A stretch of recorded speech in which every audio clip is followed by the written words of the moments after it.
right, we are live. Welcome back, everyone. J-Bone here for Smash This Podcast. Flying with a brother from another mother tonight over some Lucha Underground Temple Love. Mr. Chris Phoenix joining me. How you doing, brother?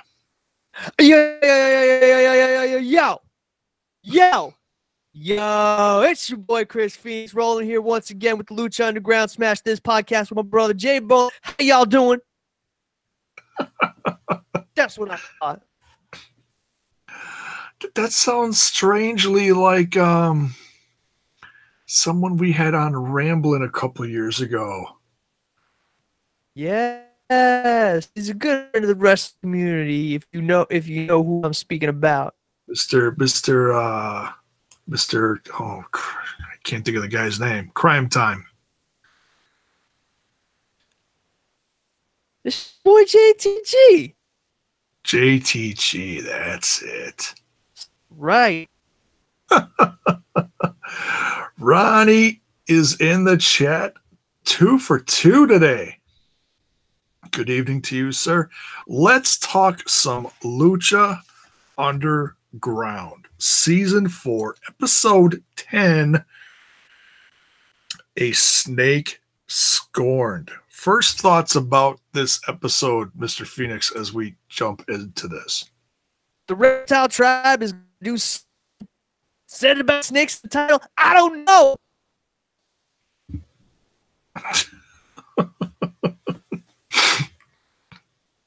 Oh man. Yeah. And one thing I gotta say about someone significant in this show, Mr. Killshot, Mr. Shane Strickland. Man, he is really becoming one of the workhorses of the independent wrestling scene along with this show. He's the Kofi Kingston of the Indies. I would say he's high-flying, death-defying aerial acrobatic mofo with some serious in-ring skills and some better promo skills, especially these days. Yeah, he is. I mean, he is really something else. I mean, and he's even is it? I can never remember because I got to catch up on it. Is it Evolve Champ or WWN Champ? I do not know. I don't keep up with the Indies, man. It's one of the two. Well, I know Joey Janela's. What's that? I'm sorry. He's the current champ of the promotion. It's either Evolve or WWN. Yeah.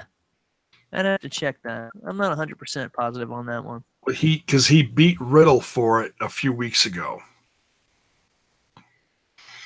Oh. And he also was recently, within the last few weeks, MLW champ.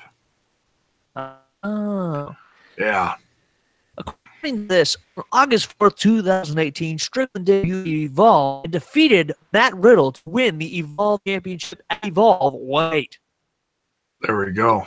The King of Bros, Rant With Ant, Mr. Matt Riddle, we wish you best luck in your very future endeavors. Yeah, we know a little something about Mr. Riddle. I think he may... it's kind of an open secret at this point, you know. Yeah. Thank you, Meltzer, for that one. Yeah, there's several different people out there leaking stuff, unfortunately, but it is what it is. It's not going to hurt him, though. You know? Hopefully not. Guys got talent out the wazoo. It's about damn time he comes up to the majors. Yeah, you know, and it was just a matter of who was going to be the lucky one to gain his talents, you know? Mm-hmm. And it was just a matter of time to who he was going to drop the belt. And it was fortunate enough that our Lucha favorite of the night, Killshot, happened to get that honor. Yeah, like I said, I mean, he's really stepping it up all over the place, and he's really catching the eyes of several different brands, several different shows, lots of different audiences. It's really something good. I mean, good for him, man. He was really doing something special over the course of the last few years. Yeah, so let's break this down. We start out this episode, Mr. Papa Quedo getting a visit from Cobra Moon, talking about a Snake Scorned. She demands a trios match because of everything that's gone on with them as of late. And so, and it's one thing that Papa Quedo says is, you know, he likes a woman scorned. He thinks that's I don't know if he thinks that's sexy or what. I mean, he had a hell of a visit from Mariposa last week. Mariposa, thank you. Last week, yeah. So this was a different visit, but I think he still, I don't know. I think he's a little turned on.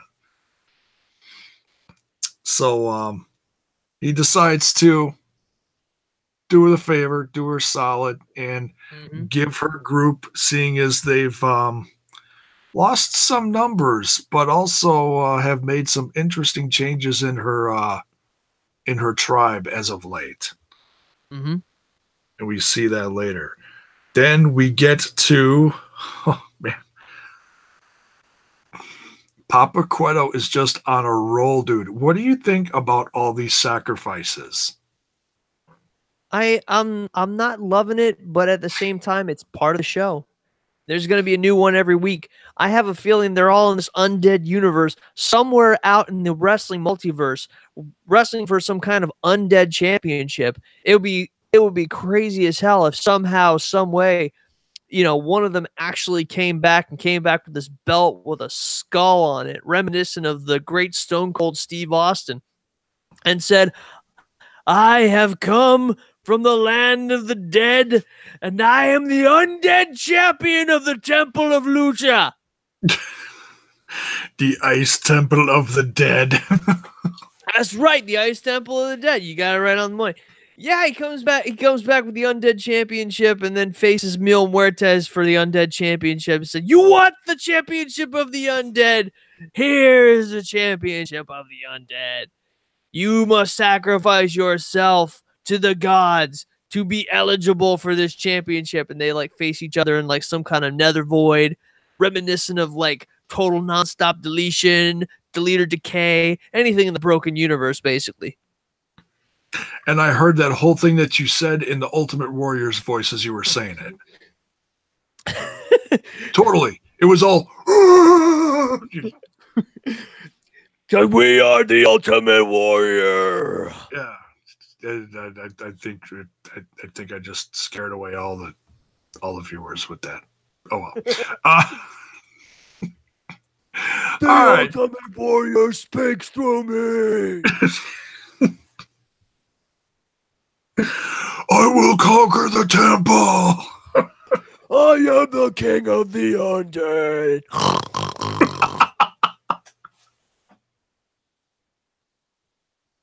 Oh, you killed me with the snort. That's right. He used to do that. Oh, God rest the Undertaker. Ultimate Warrior. Oh, man. Miss him. Seriously do. Yeah. He was something. Yeah. So we have another gift. Oh no, what do they call it? The sacrificio. A sacrifice to the gods. A sacrifice to the gods. And this time Paul London is out there again representing his tribe and throws Saltador to Matanza's feet. And he lasted probably a few seconds more than Mala Suerte last week, but still, nonetheless, it's to no avail. We lose Saltador, Rabbit Tribe member. Rabbit Tribe is down to 1. Rabbit Tribe's down to 1. Paul London, you are doing a disservice to your tribe by sacrificing your teammates to this monster. Do you think your almighty White Rabbit would like you to sacrifice team members to the god of carnal hunger? Really? There's got to be another plan in works here. There's got to be more members of the Rabbit Tribe somewhere waiting in the wings. Otherwise, this makes no effing sense. It really doesn't. It doesn't, but there is an interesting tweet that went out earlier, and now I can't find it. Where did it go? Too bad. There was a clue to something. We're missing the clues. Oh, we don't know where it is. Here we go. Yeah. The leader of the Rabbit Tribe, Mr. Killer Cross, stated on Twitter during the episode, he says, "This is good. For no other way shall provide clarity in new reality that is to come." Tick tock. Sacrificing the old to rebirth the new. And then someone came up with an interesting theory that he retweeted. Someone said, "I totally see what's happening here. Cross is coming after Matanza." TikTok. Ooh, that's something I like. More violence. It is certainly. That is going to be some scary stuff when it comes down to it. Oh my God. I see grave consequences in the future of Matanza Cueto. Yeah, it certainly could be. And I wouldn't have that one doubt in my mind for that. You know what, though? You know what, though? Is the one thing that my girlfriend told me earlier. She's like, what happens if there's a sacrifice to the gods match and Matanza loses? Does he get sacrificed to the gods? Is Killer Cross going to be doing the sacrificing of Matanza Cueto in the middle of the ring on the Temple Seal? Oh, man. That'd be something I would actually like to ask him myself. That'd be really interesting to see what he'd say about that.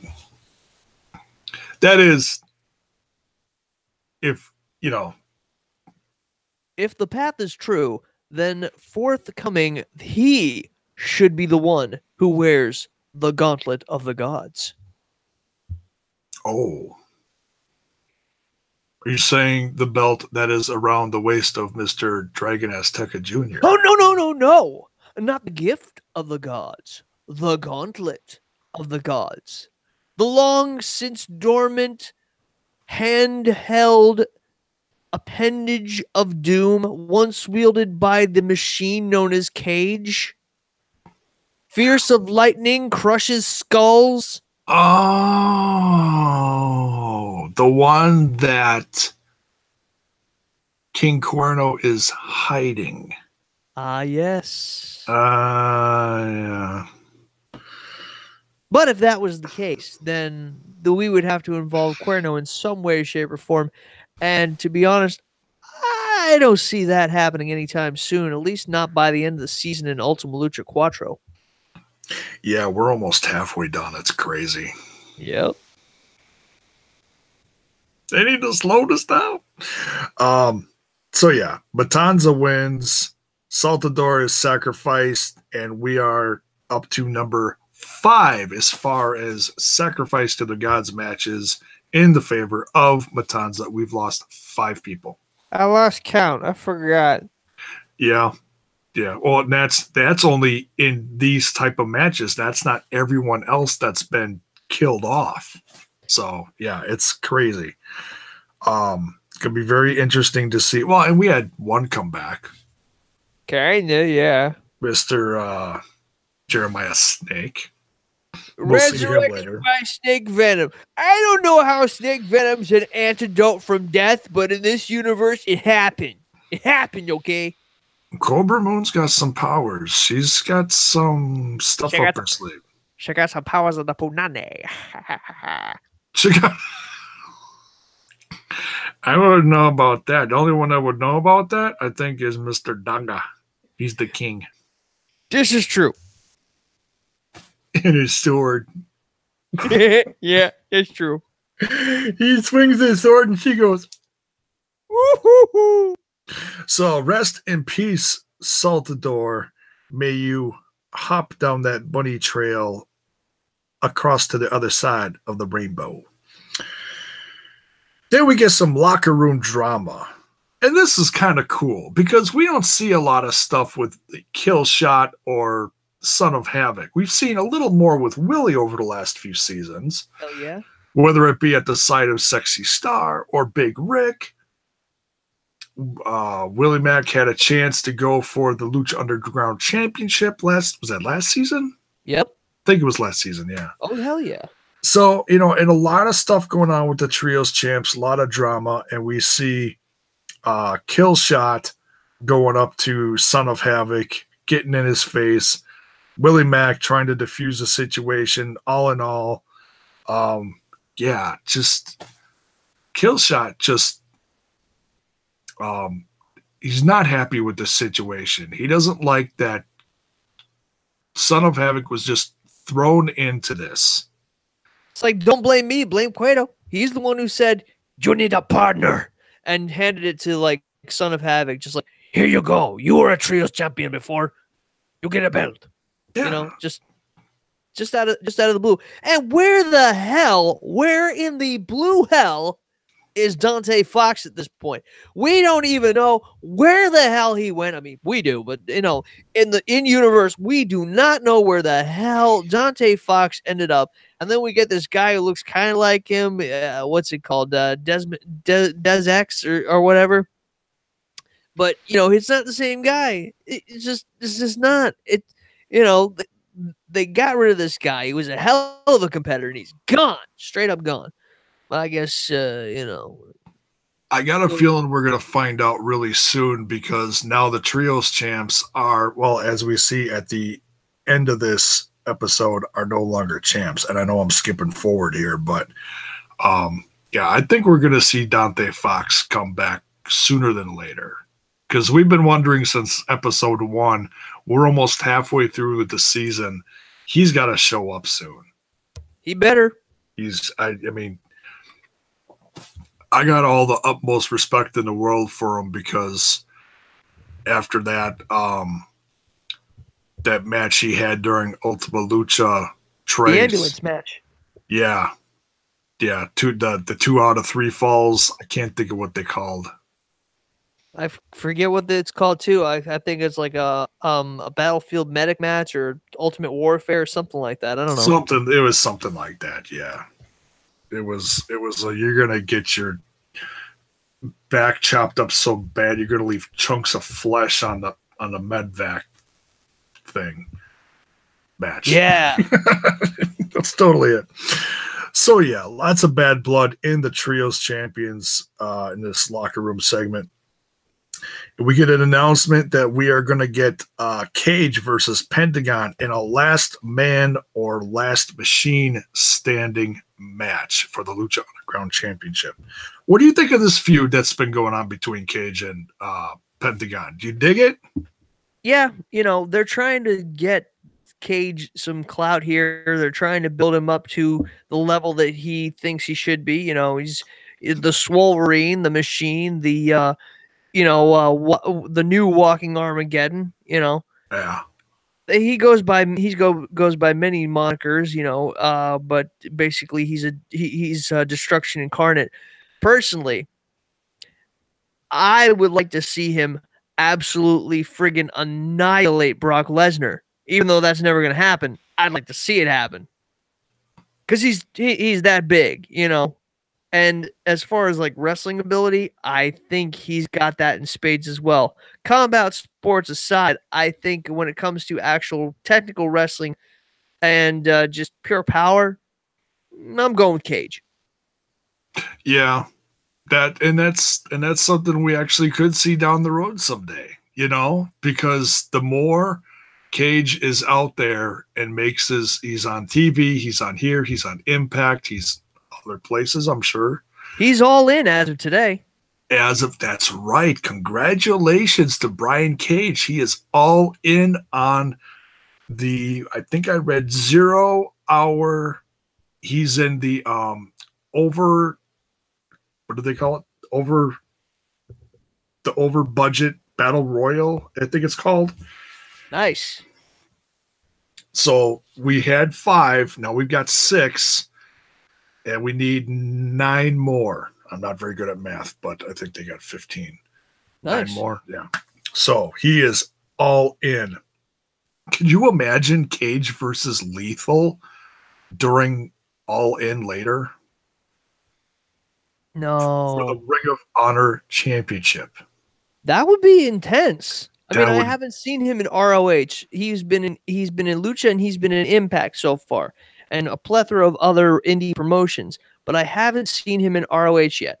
And he just called out regarding the Jericho cruise that's coming up a month after All In. Mm-hmm. He challenged the whole Bullet Club. Oh, that is going to be a hell of a run for him. So it's going to be interesting to see who from the Bullet Club, whatever part of the Bullet Club, whether it be New Japan or Ring of Honor or whatever, someone from the Bullet Club is going to step up and face Brian Cage. That is yet to be seen. Mm-hmm. Yeah, so I can't wait. So, yeah, Cage is getting his face out there. He is really getting well known now. It's awesome. We got a Gift of the Gods championship match between Dragon Azteca Jr., the champ, defending against Killshot. Killshot being in 2 matches tonight, the Trios championship match after this one. Mm-hmm. Thoughts on the Gift of the Gods championship match? You know what?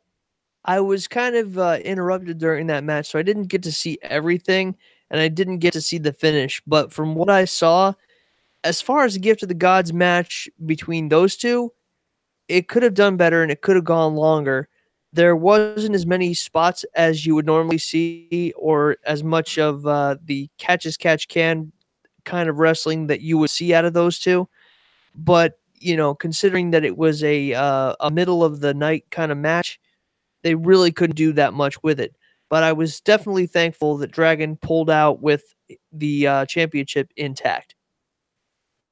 Yeah, I was very happy with this. I would have liked to seen a longer match. Any of these, we usually get 3 matches per episode-ish.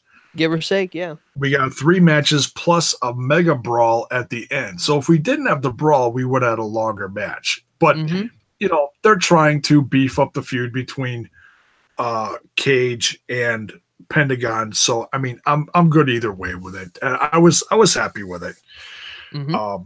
Just these guys, they can do no wrong. Their talents speak for themselves in the ring. And like I said, Killshot is becoming one of the biggest workhorses in the industry, especially on this show after what he did in this episode.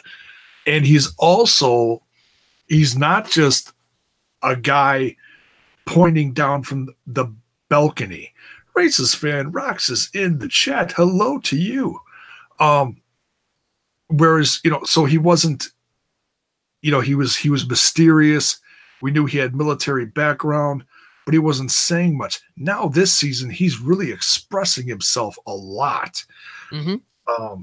So they're really doing a lot with him this season. That's just great to see. So he comes up short here. No Gift of the Gods championship for Killshot. And we then get a segment between this and the Trios championship match. An interesting, very dramatic scene between Drago and Aerostar. What did you think about that rooftop scene, dude? Very reminiscent of the Justice League. It's kind of like when if the Flash talk to like somebody, say like Batman or somebody, and Aerostar was trying to say, it's good to have you back. And you know, let's do this. And he's like, you sure you want me back? You sure about that? Because all the crap I did. He's like, that wasn't you. That was Cobra Moon. And I feel for Drago because he's been through so much just to try to get his own individuality back. And you know, the whole time Aerostar believed in him. And it'll be great to see those two back together, but they're missing their partner, the last third of the Super Friends. And you know, I'm kind of interested to see what they're going to do to get him back. You're talking about Phoenix? Yes. Yeah, Phoenix is in the underworld right now, if you want to call it anything. I mean, we saw this in the trailer, but we didn't understand what it was at the time. His body's laid in state, but his soul is absent. Yeah, and it's blame Katrina for that. Yep. Damn, it made her a lot hotter. Oh shit! Did I just pull a Meltzer? Yeah, you did. Oh, but that's okay. That's okay. I do agree with you, but at the same time, it intensifies the mysterious nature of the one known as Katrina, because without the medallion, she's no longer caught between worlds. She has Phoenix's power, so she's technically mortal, but nigh invulnerable. So we shall see what actually becomes of this. So far, all she does is walk around and make threats.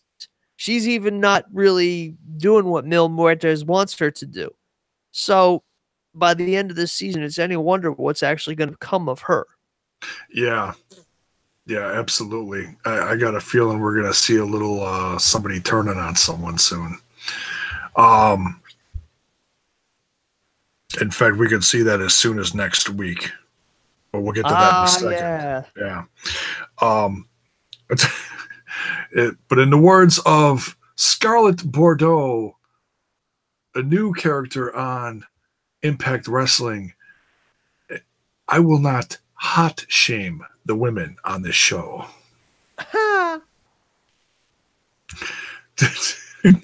Yeah, if you saw what Meltzer did earlier today, it's like I don't really want to waste the time and talk about it, but you gotta wonder what is going through people's heads, you know. I don't pay attention to him that much. Just like what people report on him. It's whatever.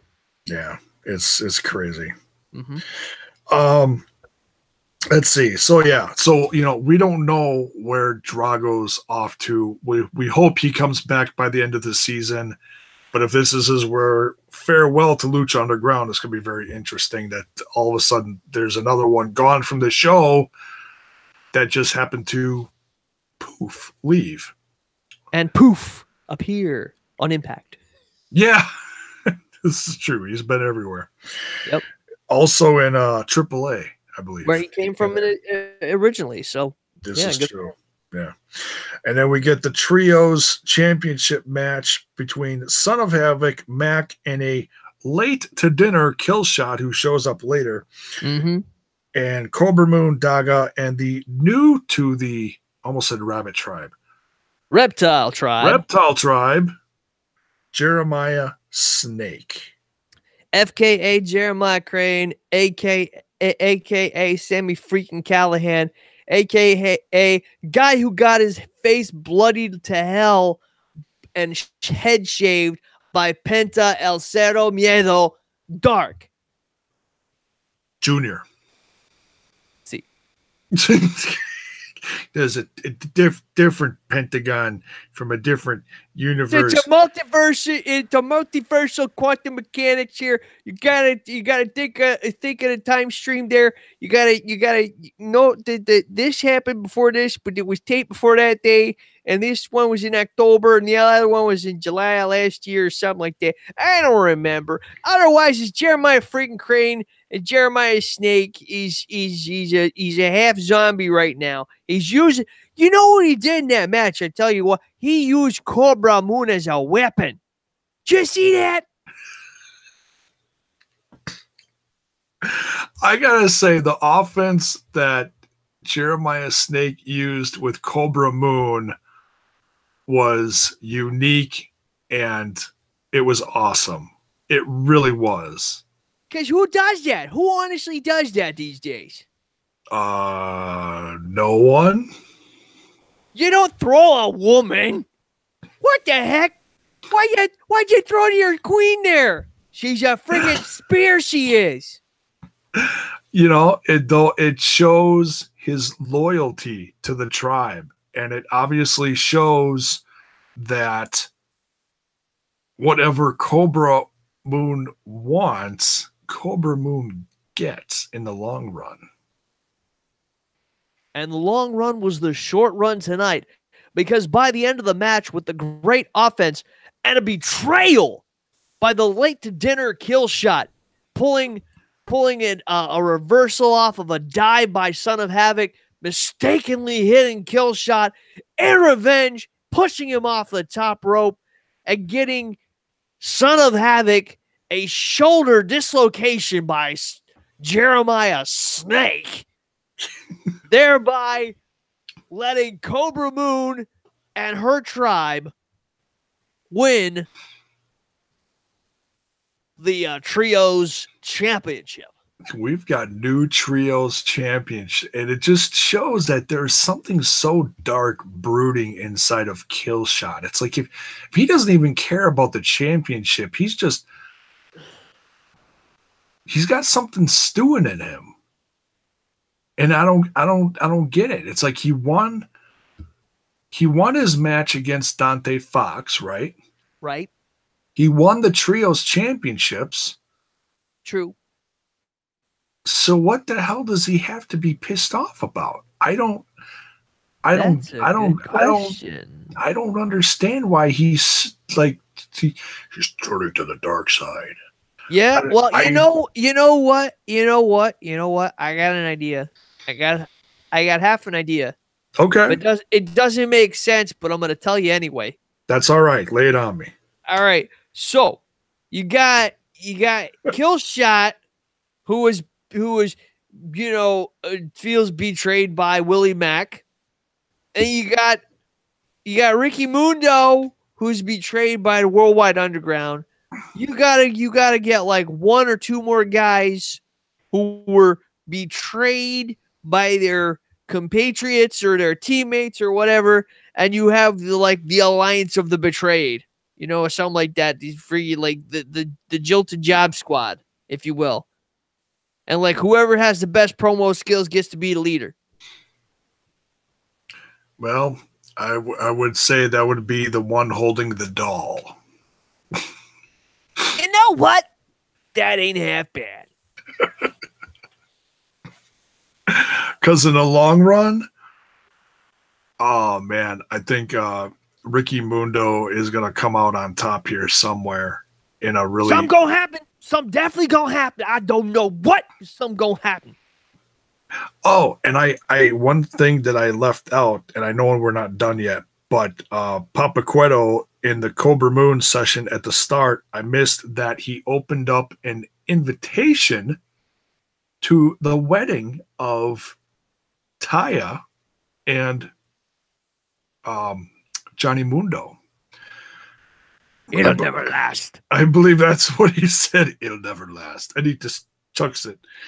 And speaking of the wedding, someone making appearance in the audience who gets involved in the brawl at the end of the episode.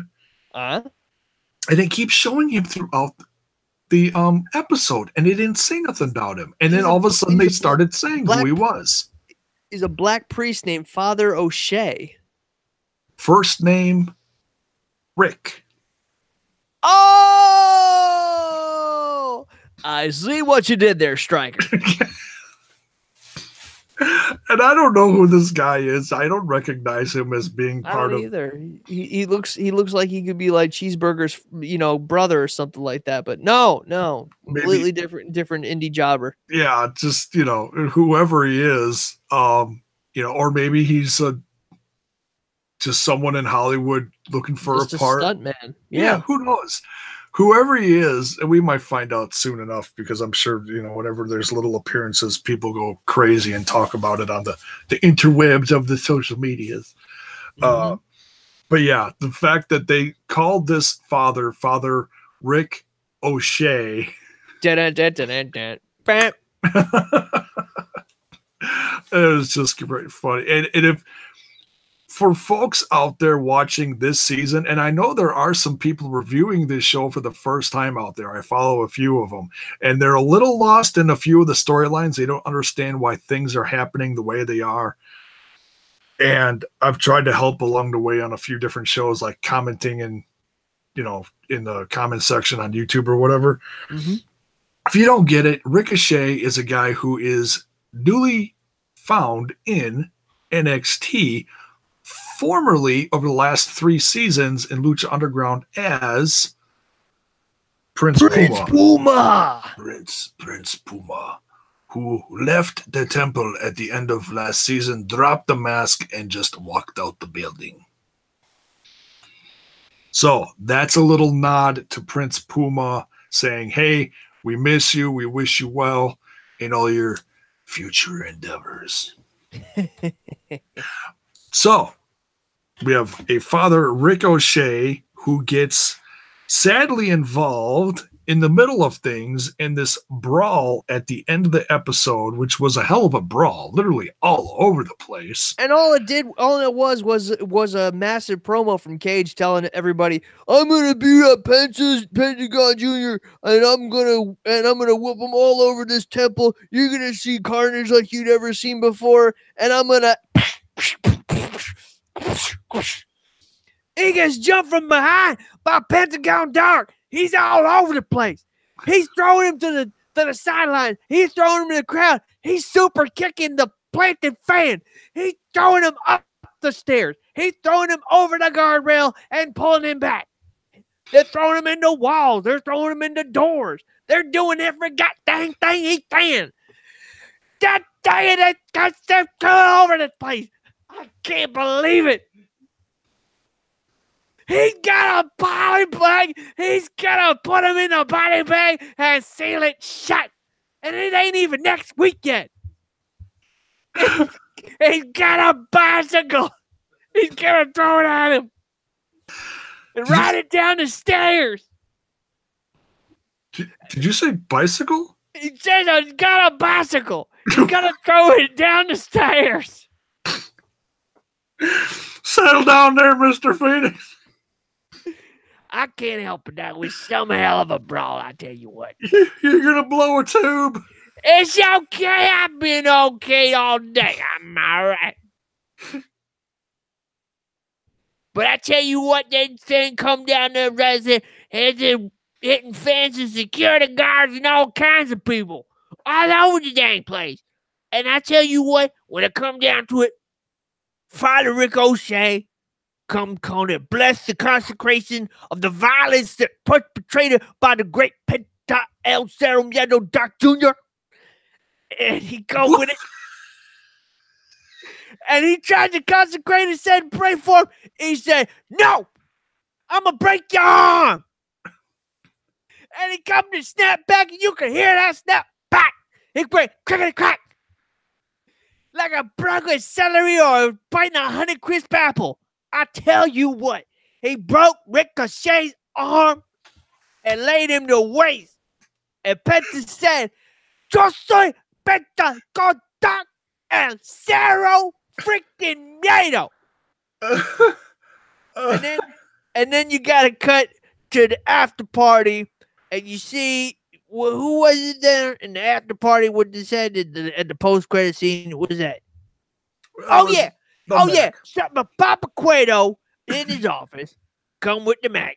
The Mac said, I want this next match next week against Killshot. You owe me that. So Papa Cueto said, well, you already have a match against Mil Muertes in the first ever haunted house match. To which the great Mac replied, trick or treat, mother beep.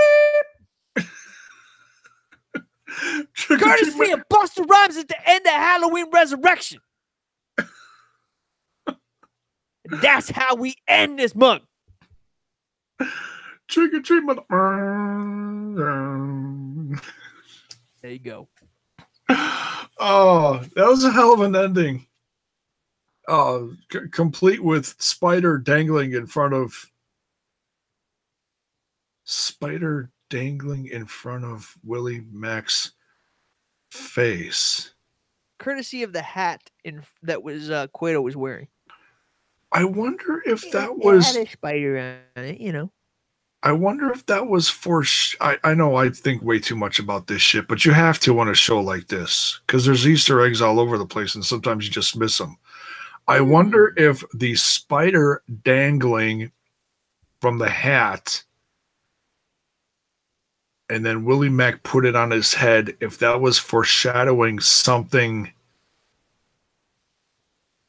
in the future with who he was tied with to before in last season.